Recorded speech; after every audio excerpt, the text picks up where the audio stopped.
Good evening, everyone. Thank you for joining us on World Awakening tonight. I have a very special guest, a lovely woman named Melissa St. Hilaire. And I was on the phone with her earlier today, and I said, well, I hope you're funny so that at some point during the show tonight, I can say Melissa St. Hilarious. And she laughed. So that was good. That was a really great start for us. Uh, She came into my world recently, just within the last week or two. And our mutual friend, Erin, introduced us. And I just knew that this was the perfect place for her to land in cyberspace for an hour and share her purpose and her gifts with all of you. So without further ado, please welcome my new friend, Melissa. How are you, darling? I'm good. Thank you so much, Andrea. I'm so happy to be here. It's my pleasure. My pleasure. And I told you earlier today, this is your show. Whatever you want to talk about is what we'll talk about. So before we even start, just tell everyone who's watching who you are, where you're from. Like it doesn't even have to be like what planet. You can just keep it on, planet Earth for right now. It's fine. I was going to say the Orion Belt, maybe. Yeah. Yeah. Sirius, planet Sirius. I am very serious. So, it should, in spite of my really good sense of humor. But I want you to share what you do with everyone that's watching tonight so that they can be as enlightened and inspired as I was during our initial conversation. Yeah, of course. Well, let's see. Where do I even begin? I am originally from Massachusetts. I grew up in a really tiny rural town called Rhode Island. Yes, Rhode Island. I was like, so you know where Woonsocket, Rhode Island is? I Yes. was in a little town just a little bit up from Woonsocket. And so I grew up in Upton and for a little while and then moved to Mendon, Mass. And so I had a cornfield, out my bedroom window, and we had apple trees and rhubarb and strawberries and blueberries and all kinds of stuff. It was awesome. But, crop circles, any crop circles?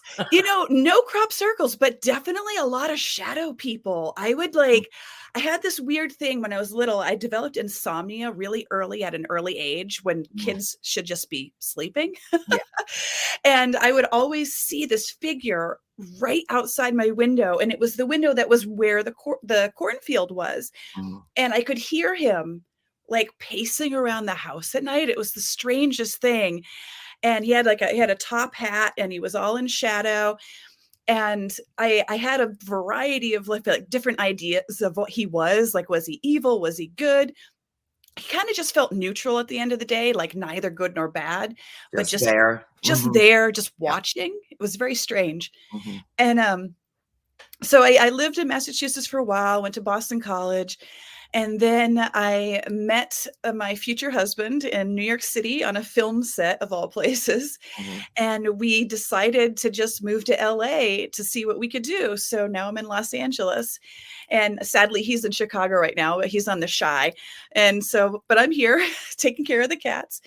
And so when I was little, I noticed really early on that I was not like normal. Me too. I would feel things. I would see things that nobody else could feel or see, except for my grandmother. I have to say, my grandmother was the one who really guided me early on until she had an aneurysm, and then I didn't have that guiding light anymore. But she would say things like, if you look really closely, you can see the fairies that live in the moss and dance under the mushrooms in the yard. And she would say like, and be careful because they like to steal things, if don't leave me anything shiny out. But they do. And then shiny objects. Yep. All shiny objects. And she would take me for these long walks because we had the woods behind our house. And sometimes those woods are really kind of creepy. But she would take me for these long walks in the woods. And there was this one particular spot where every once in a while there would be a pond, but not all the time. It was really odd. And there was this giant boulder. And she would tell me, like, go lie on the boulder and put your ear up to it and listen to the spirits of the land who used to live here before. Like, who does this? You know what I mean? Yeah. And God bless that you had her, because otherwise you would have probably been questioning your own sanity at an early age. So Oh, thank God absolutely. that you had her. And even post aneurysm, you still had her, and That's you so still true. do today. That is so true. In fact, a very odd thing happened when she died. She had the aneurysm and then she lived for a long time, but she like wasn't herself. You know, it was like the body was there, but the mind had traveled someplace else. Mm-hmm. And then when she finally did pass, I had this weird experience where mom and I were driving aimlessly in Massachusetts, just, having a day. And my mom all of a sudden was like, I think we're really close to Grammy's nursing home. Would you like to go see her? And I was like, of course, let's go.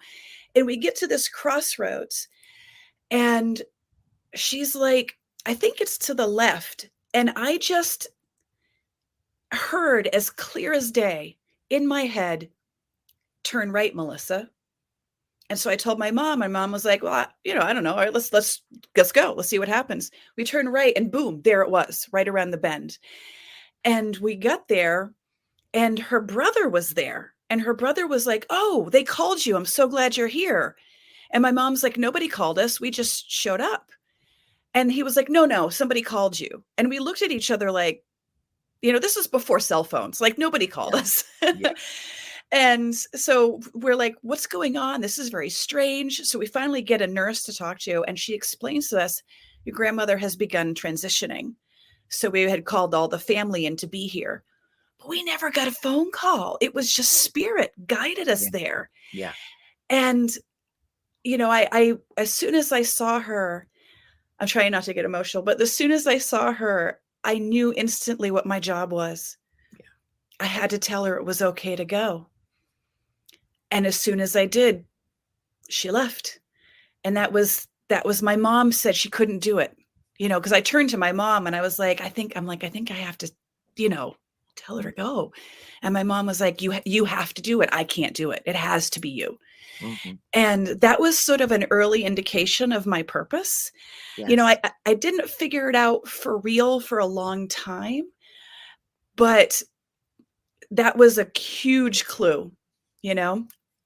And then, fast forward several years, I went all through college and had all kinds of problems because I started to sort of turn away from my spiritual side. I was very caught up in, oh, I got to get good grades. I got to go get a job. I got to go be like a normal person in the world. Person. Mm-hmm. Yeah. Doesn't it suck? Huge failure at that. Yeah, me too.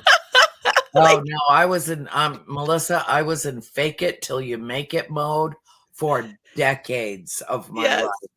Yeah. I could not hold down a job. I was just in, and it wasn't that I wasn't smart or couldn't do the thing.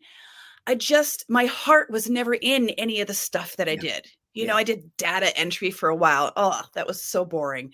But it's also hard work, but like I think my favorite job was working at a video rental store Mm-hmm. because I could be like my weirdo self and everybody thought it Yeah. was great. And I was like, yep. They're like, she's a weirdo, but it's okay. Yeah. She can go be in charge of the cult section. Mm-hmm. And but anyway, I graduated, met my husband, moved to LA, and I tried really hard to break into the filmmaking industry. I did a mentorship with a gentleman and he showed me the ropes. Through him, I wrote lyrics, I wrote songs, I wrote screenplays. Nothing really went anywhere, but at least I had some practice finally doing what I had studied in school and come out here to do. But again, it was like I wasn't feeling it. My heart really wasn't in it. And then I got a job doing graphic design for like opening sequences for game shows and other TV shows and commercials, things like that. And I thought, okay, now I'm in. Now I'm in the big break. But every day was a struggle. Every day I had a panic attack. Every day I could, like the producers, they kept the creatives separate from the producers. Mm-hmm. And the producers were very, I don't know, they treated us like we were a pack of wild animals. Mm-hmm. And I realized very quickly, I'm just too sensitive for this. I could feel everybody's energy. I could feel when people didn't like me. I could, Anxiety. Yep. yeah. So through the roof, So I ended up being put on medication for a long time. That was a disaster. Just, Yeah, because you didn't need it. no, at all. But I didn't have anybody at that time to say, Melissa, you're fine. You're just a little woo woo. Like, you're not crazy. You just need a little guidance in life, And during the height of all of that, I had a complete split from reality. I had a full blown conversation with my grandmother, who, this was the first time that I really talked to her while she was on the other side. And I thought it was part of me losing my mind, honestly. Like, I thought, okay, that's it. I'm going to be locked away for all eternity. This is how it goes. And went through a facility, I got help, what have you. And by the end of it, they were like, you're not crazy. No, there's nothing wrong with you. You're gifted. Yep. That's what they said. They said, you're gifted, and you need to be in the right environment. Right. And you're not there right now. And they said, and also I had to take care of myself, because I would go for like hours without eating, drink too much coffee. And they're like, no, you're cheers. Yeah. Right. But they're like, honey, no, like up today. Yeah. So I had to sort of shift everything around. I had to take care of myself. And that's when I started doing yoga, started meditating. And then we moved to the Valley, which was much more chill than downtown LA. Yeah. And I discovered this store that's right around the corner from me called the Green Man Store. And I went in there and I was like, it was one of those moments where you just like, I was like, wow, I can breathe in here and I feel accepted and I feel normal for the first time in my life. And I started taking a bunch of classes. I went to rituals. Griffin, who works there, I sat down with him one day because I was like, I need a reading or something. I need to know what to do with myself. And he looked at me and he said, Melissa, you have the gift of sight. And that's what you need to do with yourself. You can use that to serve community. You can use that to help others. And a light bulb went off and I was like, oh my God, yes, that's all I've ever wanted to do. I've just wanted to help people.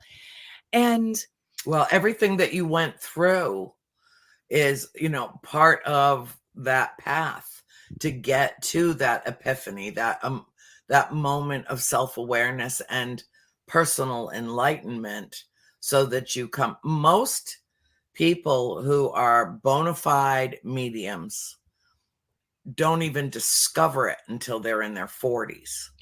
Wow. Most. So one of my dear friends, Chip Coffey, was all grown up when it hit him like a brick. And then once he opened that door, he was like, how do you close it? How do you, he had to learn how to block. I mean, everybody was just coming through. It was like an explosion of spirit in his life. And I've met several other people around the world that had that same awareness. I floated around. I didn't even pick up a pen and start to write the story of the house and my childhood home and all of that until I was 48. Wow. 48. And I said, oh, God damn, I got to do something like with my life before I hit 50. I was kind of pop whipping myself on my own timeline because I felt like in some way I had wasted so much time floating from this business to that business. And it felt like, even though years and years, and, I had one business for 7 years, I had one business for 10 years. I worked in, I got psychological training to work as a therapeutic counselor, with Nice. children, which I did for a decade. I did this and I did this and I did this and I did this. And it wasn't until I found that place that you found where you're comfortable in your own skin, Yes. that awareness that finally, but all of that had to happen. And all of it prepared me for what came. Yes. So don't feel, well, it's not my place to tell you what to feel or not to feel. I would suggest that in those moments where you feel like you've wasted time, remind yourself of this conversation, that you never wasted a thing, that you were learning, you were finding your path. And there were a few detours along the way, but down every detour, there was some lesson that you needed to learn. And you know, the show that I do just before I do a World Awakening is called Soul School Sojourn. And it's based on the premise that we in Earth here now are in soul school. And we're just learning how to love, and we're learning how to emote and how to interact, and coming to our realization of oneness together and on our spiritual ascension path. And what sucks totally about soul school is that the test always, always without fail precedes the lesson. Yes. Not the opposite like it is in, you know, conventional school, where you get to learn something and then you get tested on your knowledge of it. It's the reverse. You've got to go through the tests, and sometimes it's a trial by fire. But oh, sweetheart, do I understand completely. I mean, you just feel like a freaking ghost, like you're floating around in the ether. Like, what am I doing here? Yep. Why am I here? Where did I come from? Where am I going? Yes. You know, exactly. These are the critical questions. Yes. And most people just put them in a little shoebox in the back of the closet of their consciousness and just go about their day-to-day 3D life and don't even think about those things because it's too hard. And so when someone like you plunges in feet first into the deep end, at first you might feel like you're drowning. But when you come up for air and you can breathe for the first time in your life, I totally get it. Yeah, it's weird because, you know, my whole life, it's like I kept feeling like I felt like I knew I had a purpose. Do you know what I mean? And it's I had to identify it. yeah, and I had this one experience that happened to me, and I don't tell this to a lot of people because it's kind of bizarre. It's But just you and me. There's nobody else here. We're good. I was young. I was in college. I think I want to say a sophomore-ish age, and I was with a group of people, and we went out to we were in Provincetown, Mass. So that's the tip of Cape Cod. Oh, P-Town, one of my favorite places on earth. Oh my God. Oh, the Dolphin 6 whale watch out of P-Town. Nothing like it in the world. Nothing. Nothing. I love there. And so we were at that, you know, at the very tip, if you follow Commercial Street and you keep going and going, and there's this long breakwater. It's all a bunch of rocks, right? Yep. So we walked out there, and they went off ahead because they were smoking a joint or whatever the heck they were doing. They, you know, and I wasn't there for that. I was there because it's beautiful and I wanted to take it in. And so they're off ahead doing whatever they're doing. And I just kind of, and the water's rising, you know, and there's this beautiful moment, and it's the middle of the night where the water is like, if the rocks are here, the water is almost to the top of the rocks. Mm-hmm. And so there's water on both sides of me. And then the Milky Way overhead, because there's no light pollution out there. You can see the night sky. Yeah. And I had always been obsessed with staring at the night sky because I've always seen UFOs. That's just a whole other side note. But so I'm standing and I'm like, I get up and live and breathe every day. Right. That's my side note. Total connection. So I'm lying there like, okay, you know, show me, you know, and I'm like, I want to see a UFO. That's what I'm looking for. Mm-hmm. And all of a sudden I see this little pinprick of light right in the center of my vision. and it's green of all colors. It's like a neon green. I know them. Yeah. Yeah. Okay. Oh yeah, many times. Yes. And this light comes down, and it's like it's getting close. It's like getting bigger, and it's like growing closer to me. Mm-hmm. And then the next thing I notice, it's like a hallway, but it's like I don't even know how to, it's like a green gridded hallway, and I'm in it, and I know that even though I'm still on the rock, I'm also not on the rock anymore, if that makes sense. Yes, completely. And I can feel air underneath my back. So I'm floating at this point. Now, and I'm like, at the same time, I'm like thinking about my friends that had gone ahead. I'm like, I'm like, in my head, I'm like trying to call to them. I don't know why I didn't say it out loud. I just did it in my head. I was like, can you see me? I'm floating, but they're off ahead. And they're nowhere to be found. I can't hear them. I'm completely disconnected from them. And as I'm floating, all of a sudden, this giant eye appears in the middle of this green dot, and it's like coming down towards me.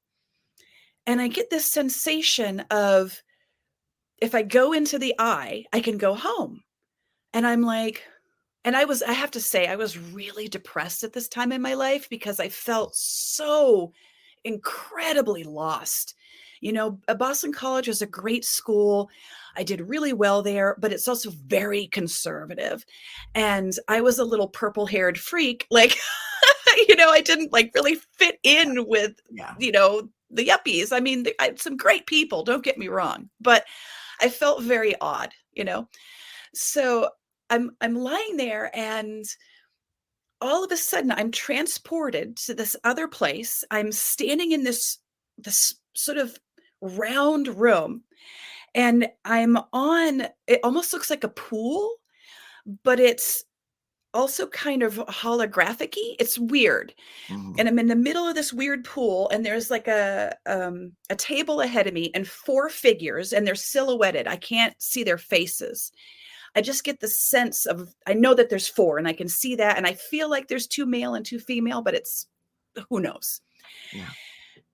And they start talking to me, and they say, you know, we feel you, and we understand how hurt and broken you are right now, and what you're going through, and how hard this is. So if you want to, you can come home right now with us. But know that if you come home with us right now, you can never go back to this body, this life, this person that you are. And also know that you will have not fulfilled your life purpose. So you're going to have to do it all over again. Exactly. And they said, but it's up to you. You have the power to choose. You can stay here and keep going, or you can come home. Totally up to you. And I had this weird feeling of like, if the eye touched me, it was going to scoop me up and bring me with them. Mm-hmm. But I had the power to break free at the last minute. So the next thing I know, I take a deep breath. I'm back in my body. I'm just hovering above the rocks. I look at the eye. I breathe in. I sit bolt upright, and everything vanishes. And I plunk down on the rocks. And I'm like, oh, I guess I decided to stay. Yeah. And I still had a lot of trials and tribulations in my life, but at that moment, it was something shifted entirely within me. I went back to campus. I went to the priests on campus, and I was like, this is what happened to me. Can you help me? Can you tell me what's going on? And they were like, you got to stop taking drugs. I was like, I was stone cold sober. Maybe I had a Dr. Pepper. You know what I mean? Like, yeah, it wasn't drugs. I went to a Buddhist. I went to a shrink. I went to everybody that you can imagine to talk about what happened to me. And basically they all kind of wrote me off. They all kind of just, you know, were like, whatever, you know, just your wild imagination, or you're partying too hard or whatever. But it stuck with me. And I carried that feeling for my whole life until I started to dive into the mediumship. And it all really unfolded. Oh, my light just went out. Of course, as soon as I say mediumship. Yeah, I was just going to say, yeah, like that was a coincidence. Yeah. Which doesn't exist. Yeah. No. It's a little dimmer now. I apologize, but that's fine. That's just perfect timing. Of I course. deal with it all the time. Ask my producer every week. You just never know what's going to happen next. It's crazy. So I said, hello, spirits. I acknowledge you. Hello, spirits. We I always acknowledge try to you. do that, right? As soon Yeah. as they Now, make their don't presence fuck with known. our equipment. Thank you very Exactly. much. Let me talk for a few more minutes, Yeah. guys. But yeah, so I was sitting, a friend of mine, Rochelle Evans, she's a hairdresser and also a Reiki master and a psychic medium. And she's a little older than me, so she's a little more life experience. And so I look to her all the time. I think of her as a mentor.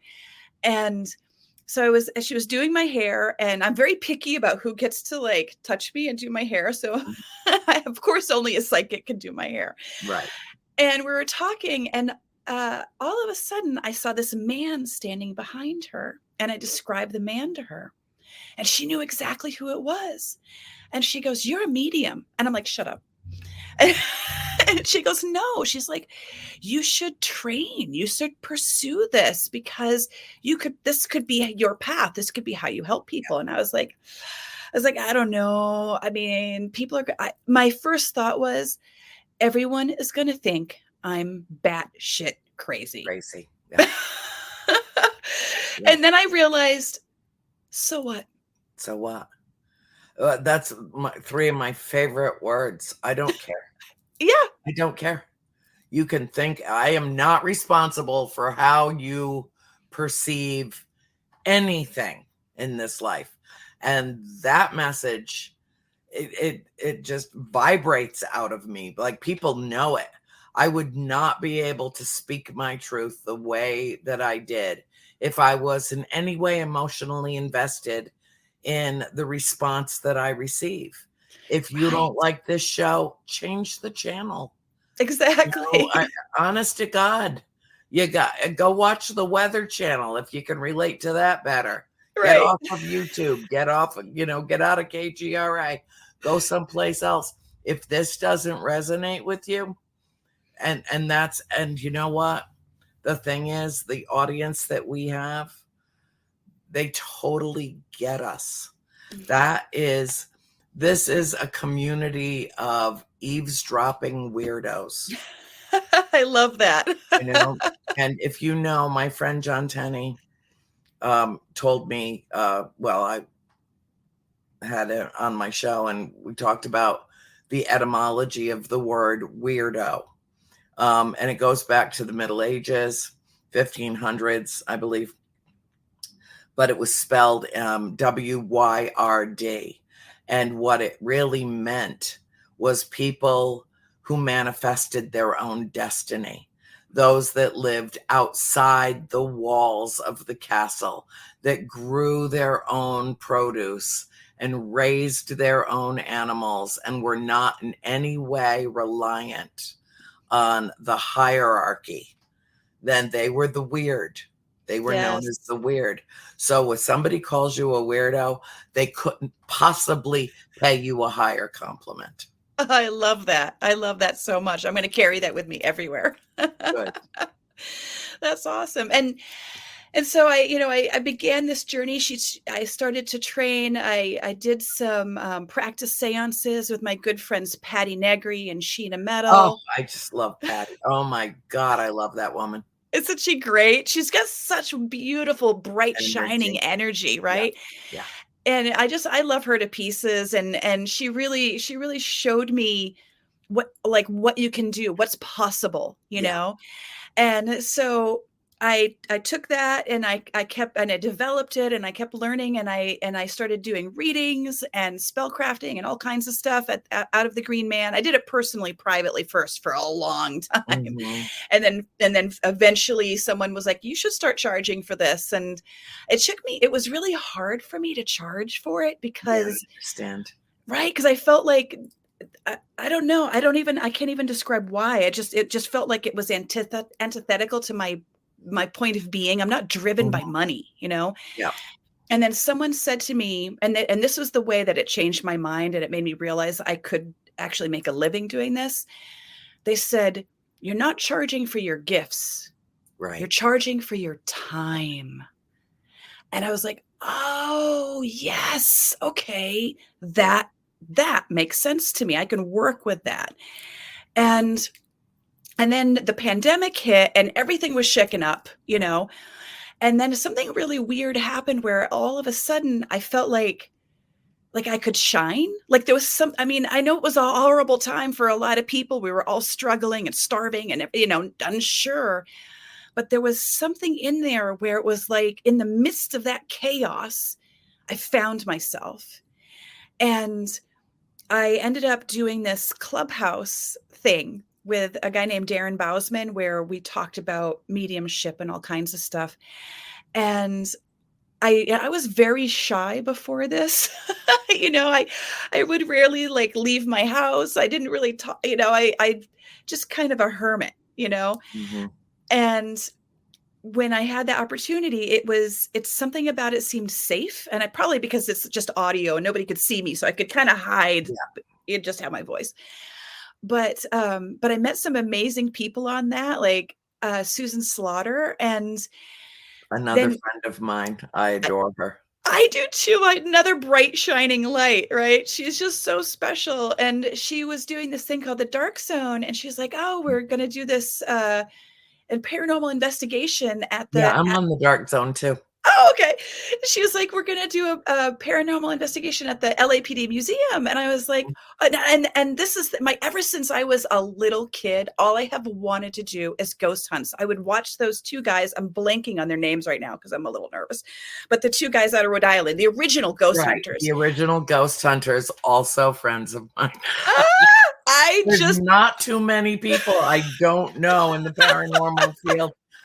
In fact, Jason Hawes, I'm very good friends with his daughter, Satori Hawes. I've heard And nothing Grant but good Wilson, things. wonderful people. He and his wife are just lights in my life. It's been too long since I've talked with them, but yeah, they are the original. They were the first ones that investigated the farmhouse that I grew up in.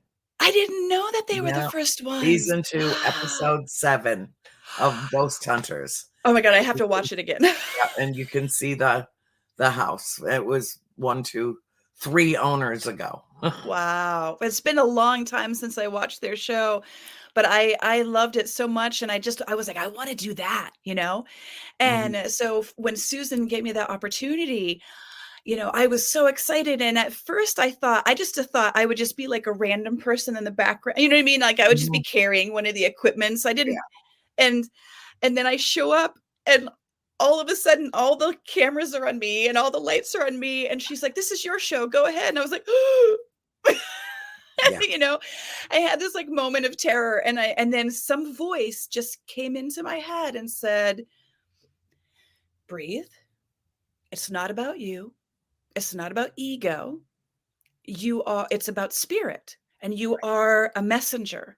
So let go of any self-consciousness that you have. Be the conduit." Exactly. Just be the conduit. Yeah. And we had a great experience. I picked up a lot of stuff, and there were things that were really surprisingly accurate, and it gave me a boost of confidence of oh my gosh, I can actually do this. This is awesome. And, I have a list of places that I am dying to go to and investigate. And the farmhouse is one of them. And, the Winchester Mystery House is another. But I love that feeling of walking through a home and just vibing it out and meeting the spirits there, good or bad, And so I had that experience, and then, continued to work. And then all of a sudden, out of the blue, now mind you, my entire life, ever since I was little, I have loved reading, and I have always wanted to publish a book. And I've written several, but I just none of them felt like the one, if that makes sense. Yeah. And I had this bizarre thing happened where, completely out of the blue, I did nothing to solicit this aside from just exist. A person contacted the store that I work at and wanted to talk to me and interview me about doing a book on mediumship, on talking to spirits. And I was like, yes, yes, I will. Let's do it. So I sat down with them, had a great interview, banged the book out in a couple of months. I mean, I wrote that sucker so fast. It was like a lifetime of stuff just pouring out of me. Poured out. Yep. So much stuff came out that they cut about half of it just for space, you know? Mm-hmm. And it was going to be published by Callisto Publishing. And then there was a shakeup in the publishing world and the tech world, and everything went down. And so my book was shelved. I fell into a deep depression.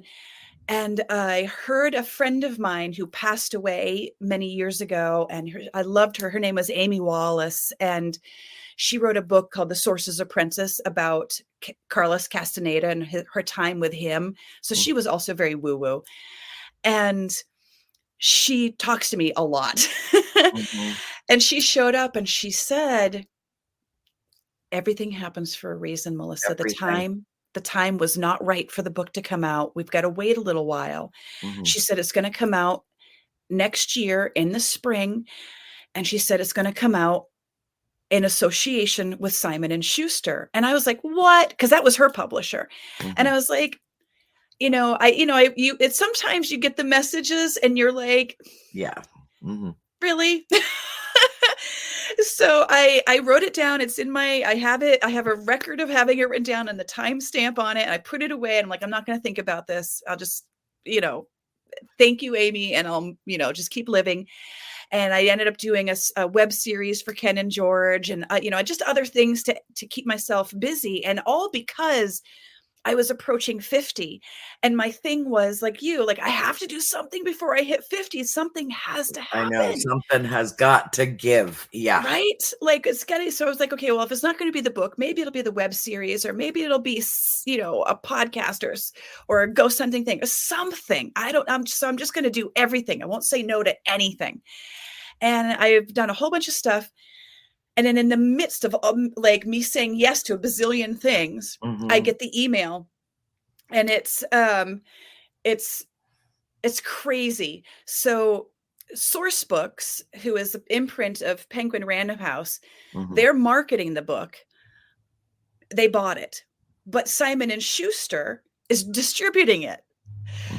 So I was like, oh my gosh, that's the Simon & Schuster connection. That's my friend Amy. She moved mountains from the other side. What did she do?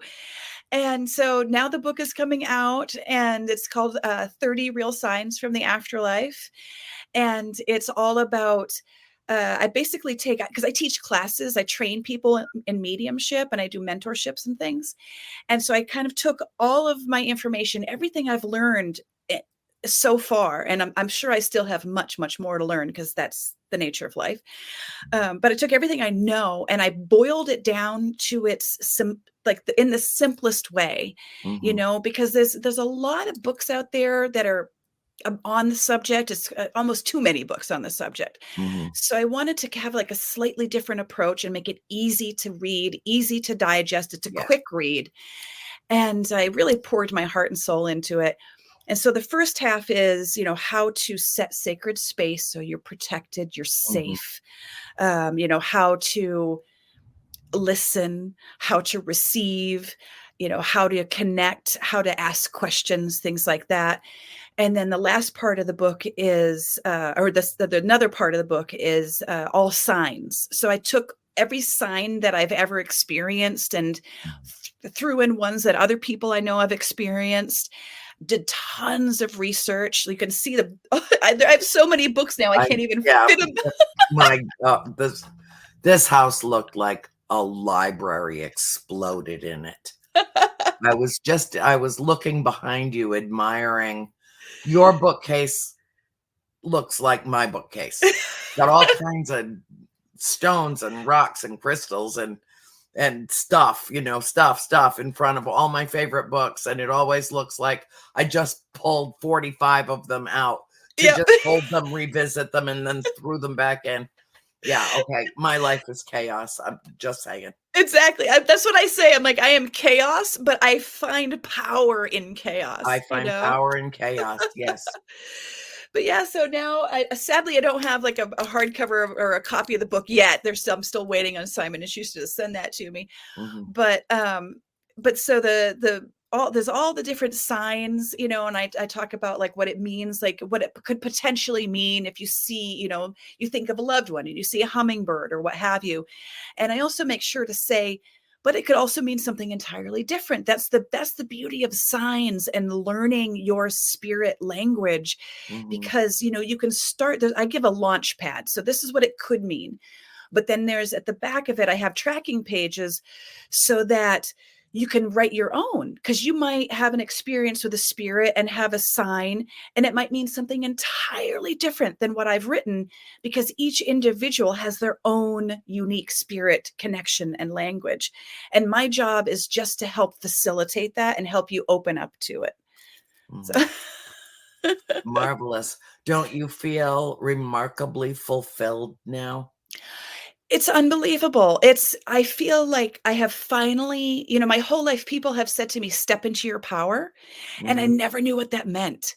Mm-hmm. I mean, I knew on a theoretical, logical, rational level, but not embodied. And now I'm like, is this what it is? Is Well, this you're what living into your own destiny. Yes. You're living into what you were born to do.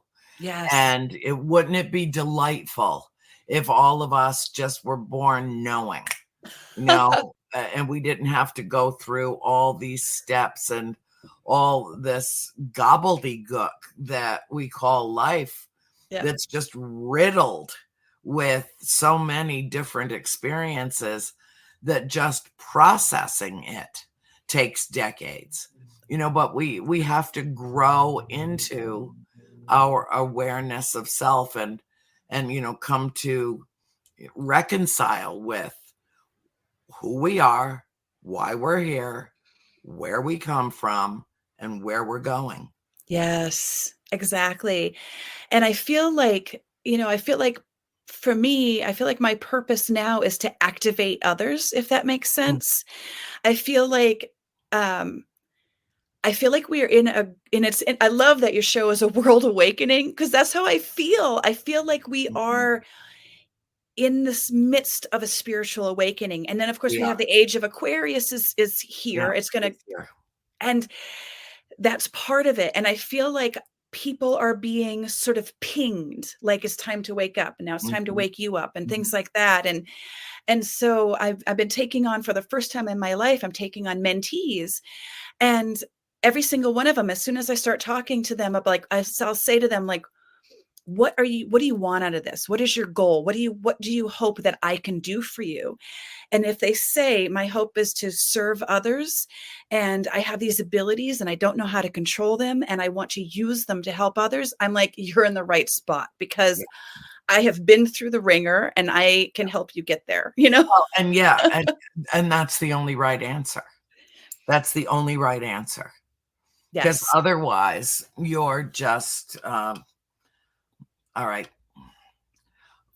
There's this odd thing where people are at once fascinated by and fearful of witchcraft. Yes.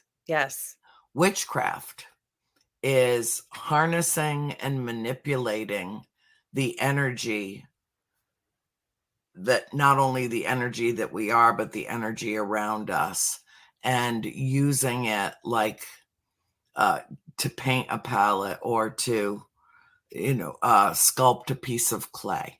It's just taking and harnessing that energy and directing it.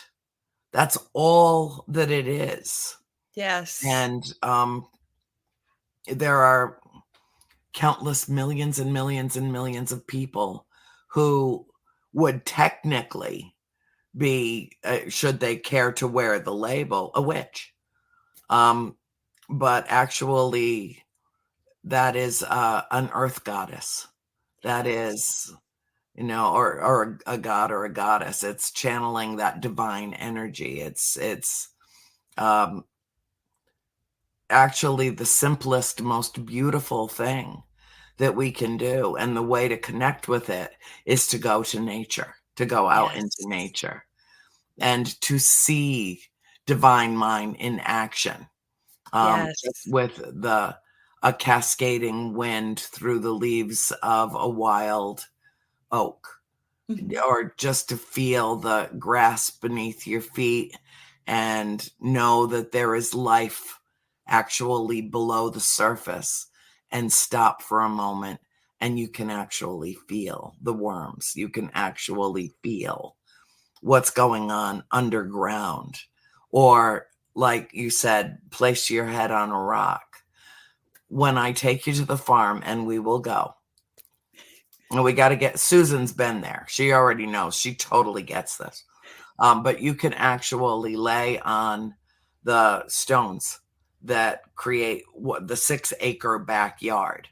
And you can feel the river that's running underground, about 700-800 feet underground is the Lost River of New Hampshire that was Wow. buried during the last ice age. And it goes directly under the farm. Wow, I'm getting And chills. feel it. So we'll do that. We will Uh, do that. But, you are living into your destiny. You are doing precisely, and you got there earlier than most. So be grateful for that. Be grateful that that trial by fire and the walking on the hot coals was not for nothing. yes. It all happened precisely the way that it should, precisely when it should, and how it should, or it would have happened a different way. Exactly. Yes, thank you for that. That's so true. It is. It's oh my God, we just blew through an hour like it was nothing. We have about 5 minutes left. Are you Um, kidding? Wow. I know it's shocking. But that's okay, because we'll do this over and over again. And landing with Dead Air Full Spectrum with Ken and George is a really good place for you to be. Yes, I know I'm on the network too. And they're just great people, they and are. couldn't be more different than they are. Couldn't possibly be. They are like polar opposites. But that's a good. And earlier, I usually have a pen and a notepad with me, but I remembered. I made sure to remember when you were saying I hit that wall and I suddenly said yes to everything. And yep, see, Bill's like, you got 5 minutes left. He's Uh, so mean. He's got an atomic clock. I can't question it because right. I gave it to him. This is time, time is an illusion. I keep trying it. Oh, It is. I always lose track of time because I it's not know, real. because it's not real. Although there are some scientists who are pretty sure it's its own dimension. Yeah. So, who knows? We don't know. Um, but you said yes to the universe. You said yes at every turn, at Yes. every corner. Your grandmother is absolutely with you. Mm. Absolutely with you. Is so proud of you. And the message that I got while you were talking was that she would have done what you're doing now if she had had the courage. Oh, I'm gonna cry. Yeah, It was a different time it was. and Oh, a very taboo subject. yes, it was It's a very not different time. anymore, but her gifts were passed to you. And it's not unusual for that kind of proclivity to skip a generation. It's not unusual. Doesn't mean that your mother doesn't have any of that intuitive spiritual connection. Of course she does, or she wouldn't have been able to produce you in this incarnation.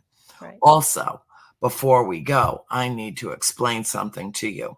Yes. You are a contactee. And what happened to you on those rocks was not smoking a joint of the good stuff. And it was not, the tide coming in. You asked and received the communication that you needed, that was pivotal. That what happened to you happened to me when I was 13. And it was my personal paradigm shift. It changed everything. And so the next time that I have you on the show, we're going to focus on you being a contactee and how that changed your life and altered your, not only your perspective, but your trajectory. Yes. So that's what we will focus on. And if you possibly can, I would love for you to attend UFO Contact in Houghton Lake, Michigan next September. So I'll be in touch with you and put you in touch with Deb DeRoos. It's her, she and her husband RJ put this remarkable event together, and something's telling me that you need to be there this year. Oh, I'll be there then. Okay. All right, thank you. Excellent. Well, we are officially. Bill, how much time do we have left? Get the atomic clock out. Just tell me in his little. There he is. See, okay. And there's another weirdo who you had the opportunity to meet before the show went live. And look what he's got hanging behind him. Yeah. I love it. I'm not commenting because that was just a Home Depot gimmick.